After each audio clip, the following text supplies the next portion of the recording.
جی 226 جولائی یعنی گزشتہ روز بھارت میں وجے دیواس کارگل وجے دیواس منایا گیا. 25 سال ہو گئے کارگل کے کانفلکٹ کو.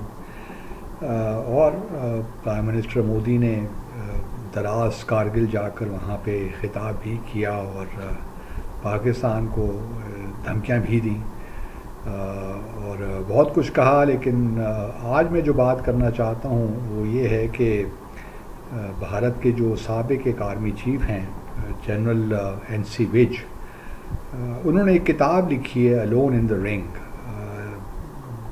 جب یہ کارگل ہو رہا تھا 1999 میں، تو اس وقت جنرل وج جو ہیں وہ ڈائریکٹر جنرل ملٹری آپریشنز تھے، اور پھر یہ بعد میں vice chief of army staff بھی ہوئے. اور جو ہے وہ زمانے کی بات ہے جب یہ آپریشن پراکرم ہو رہا تھا، یہ جو پارلیمنٹ میں ایک حملہ ہوا تھا بھارت میں 2001 میں. تو اس کے بعد ایک بڑا آپریشن کیا، پاکستان نے بھی موبلائزیشن پاکستان کی جانب سے بھی ہوئی. تو ایک کافی ٹینس سچویشن تھی اس زمانے میں. تو جنرل وج جو ہیں یہ پھر آرمی چیف بنے 2003 سے لے کر 2005 تک 2 سال کا ان کا ٹینیور تھا. تو ان کی جو کتاب ہے الون ان دا رنگ ابھی یہ مارکیٹ میں نہیں آئی. گو کہ پبلشرز اس وقت اس پروسیس میں ہیں کہ ان کو پبلش کرنے کی اجازت ملے. حکومت تھوڑی سی ریلکٹنٹ ہے. کچھ میں اس میں ایسا مواد بھی ہے جو کہ حکومت سمجھتی ہے کہ انڈیا کے جو نیشنل انٹرسٹ ہیں، سیکیورٹی انٹرسٹ ہیں، ان کو کمپرومائز کرے گی. تو فی الحال پرمیشن نہیں ملی، لیکن لیٹس سی، ہم تو امید کرتے ہیں کہ پرمیشن مل جائے تاکہ اس کتاب کو پڑھنے کا موقع ملے ہمیں بھی. لیکن بھارت کے اخبارات میں بہرحال اس کے بارے میں کچھ اطلاعات، کچھ بتایا جا رہا ہے کہ اس کتاب میں ہے کیا.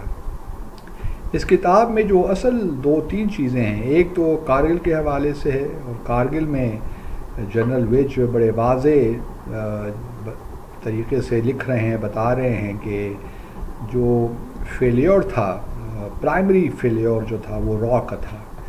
کیونکہ را بقول جنرل وج کے یہ انٹیلیجنس دینے میں ناکام رہی کہ پاکستان کس طرح مختلف انٹرنیشنل مارکیٹس میں جو سردی کو سامنے رکھتے ہوئے، کولڈ ویدر کو سامنے رکھتے ہوئے اکوپمنٹ بھی لے رہا تھا.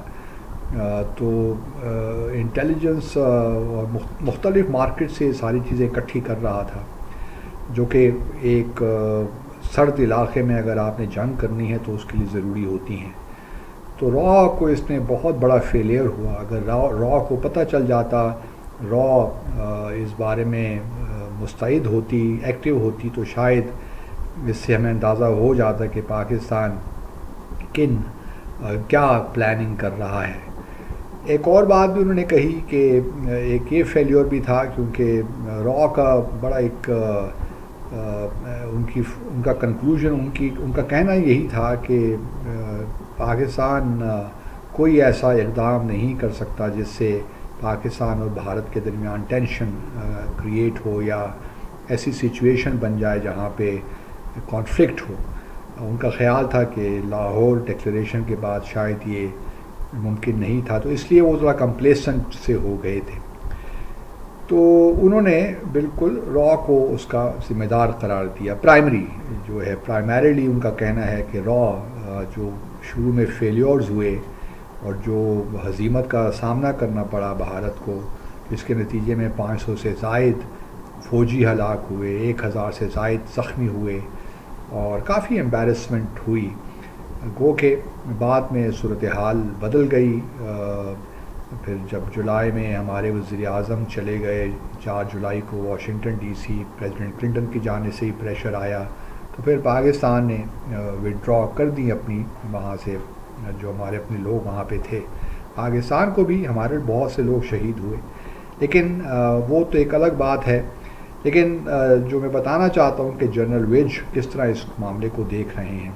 اس کے بعد ایک کارگل ریویو کمیٹی بھی بنی، اس کی بھی فائنڈنگز مور اور لیس یہی تھیں، لیکن ان کو بھی پبلک نہیں کیا گیا. ایک اور بات بھی جنرل وج کہتے ہیں یہ آپریشن پراکرم کے حوالے سے، کہ جب پارلیمنٹ میں حملہ ہوا تو یہ کہا گیا کہ جی موبلائز کریں، اور چونکہ جنرل وچ سب کچھ کوآرڈینیٹ کر رہے تھے اس آپریشن کو، تو ان کا خیال کتاب میں جو کچھ لکھا ہوا ہے اور جو رپورٹ ہوا ہے وہ یہ ہے کہ کسی کو معلوم نہیں تھا، اور اس وقت کی جو حکومت تھی اٹل بہاری واجپئی صاحب کی، وہ انڈیسائسو تھی، کلیئرٹی نہیں تھی کہ ہمارے کیا پولیٹیکل اور ملٹری آبجیکٹیوز ہیں۔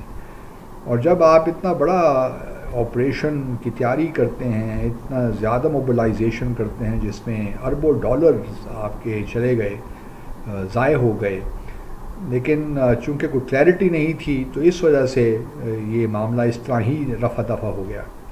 ان کا کہنا ہے کہ چاہیے تو یہ تھا کہ ہم پھر جب ہم نے موبلائزیشن کی، اتنے لوگوں کو ہم نے اکٹھا کیا اور ایک پارلیمنٹ میں ہمارا حملہ ہوا، تو چاہیے تو یہی تھا کہ پاکستان پہ ایک لمیٹڈ ہم کارروائی تو ضرور کرتے، اور خاص طور پہ آزاد جموں کشمیر کچھ علاقے ہم قبضہ کر لیتے، لیکن وہ بھی ہمت نہیں ہوئی پرائم منسٹر واجپئی کی۔ تو ہوا یہی کہ اس میں بھی ایک ہزیمت ہی کا سامنا کرنا پڑا بھارت کو، اور بالآخر ان کو اپنی فوجیں جو ہیں ان کو ڈی موبلائز کرنا پڑا۔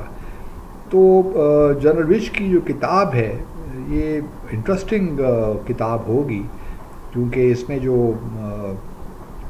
جو بھی واقعات لکھے ہوئے ہیں وہ چونکہ کافی قریبی طور پہ بہت سی چیزوں کے ساتھ متعلق رہے ہیں، جس طرح میں نے پہلے ذکر کیا کارگل کانفلکٹ میں بھی وہ ڈی جی ملٹری آپریشنز تھے، اور اس کے بعد پھر آرمی چیف بھی ہو گئے، تو کافی کچھ اس کتاب میں ہونا چاہیے۔ اور کتاب کا جو ٹائٹل ہے الون ان دا رنگ، وہ بھی بڑا انٹرسٹنگ ہے۔ تو ہم امید کرتے ہیں کہ بھارت کی جو حکومت ہے وہ ان کو یہ کتاب جو ان کے پبلشرز ہیں ان کو یہ پبلش کرنے دے گی۔